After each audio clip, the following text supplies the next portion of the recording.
ಆಲೂಗಡ್ಡೆ ಮತ್ತು ಹೂಕೋಸು ಬಳಸ್ಕೊಂಡು ಚಪಾತಿಗೆ ಒಂದು ರುಚಿಕರ ಆಲೂ ಗೋಬಿ ಮಸಾಲ ಮಾಡೋಣ.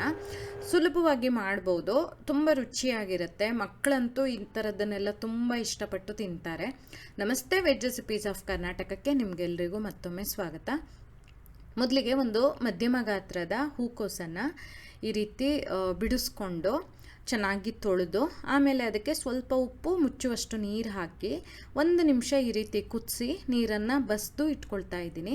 ಈ ರೀತಿ ಮಾಡೋದ್ರಿಂದ ಅದರಲ್ಲಿ ಕೀಟನಾಶಕ ಏನಾದ್ರು ಇದ್ದರೆ ಅಥವಾ ಹುಳ ಏನಾದ್ರು ಇದ್ದರೆ ಹೋಗುತ್ತೆ ಅಂತ.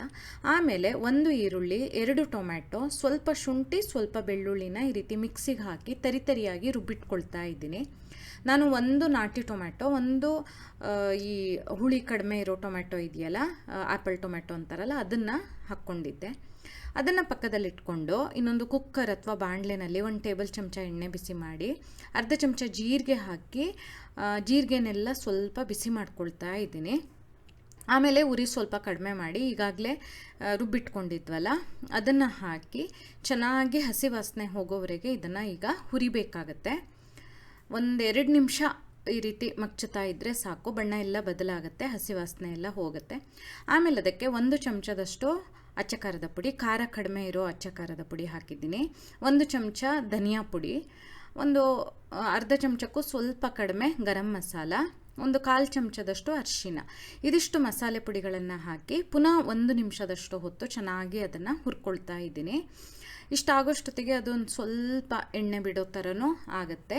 ಇಷ್ಟಾದಮೇಲೆ ಈಗಾಗಲೇ ನಾವು ಬಿಸಿನೀರಲ್ಲಿ ಹಾಕಿಟ್ಕೊಂಡಿದ್ವಲ್ಲ, ಕುದಿಸಿ ಇಟ್ಕೊಂಡಿದ್ವಲ್ಲ ಆ ಹೂಕೋಸು, 1 ದೊಡ್ಡ ಗಾತ್ರದ ಆಲೂಗಡ್ಡೆನ ಚಿಕ್ಕದಾಗಿ ಹೆಚ್ಚಿಟ್ಕೊಂಡಿದ್ದೆ, ಅದು ಸ್ವಲ್ಪ ಹಸಿ ಬಟಾಣಿ ಹಾಕ್ತಾಯಿದ್ದೀನಿ. ಜೊತೆಗೆ 1 ಚಮಚದಷ್ಟು ಉಪ್ಪು, 1 ಲೋಟದಷ್ಟು ನೀರನ್ನು ಸಹ ಹಾಕ್ಕೊಳ್ತಾ ಇದ್ದೀನಿ. ಹಸಿ ಬಟಾಣಿ ಆಪ್ಷನಲ್ಲು, ಈಗ ಸೀಸನ್ ಆಗಿರೋದ್ರಿಂದ ನಾನೊಂದು ಸ್ವಲ್ಪ ಸೇರಿಸ್ಕೊಂಡೆ.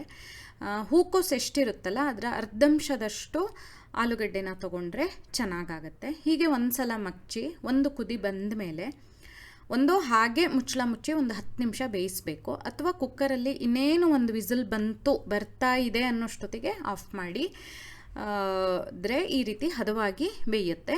ಆಮೇಲೆ ಮುಚ್ಚಳ ತೆಗೆದು ಸಣ್ಣದಾಗಿ ಹೆಚ್ಚಿರುವಂತಹ ಕೊತ್ತಂಬರಿ ಸೊಪ್ಪು, ಒಂದು ಸ್ವಲ್ಪ ಕಸೂರಿ ಮೇಥಿನ ಹಾಕಿ ಚೆನ್ನಾಗಿ 1 ಸಲ ಮಗ್ಚಿ ಪುನಃ ಕುದಿಸಿದ್ರೆ ಆಯಿತು.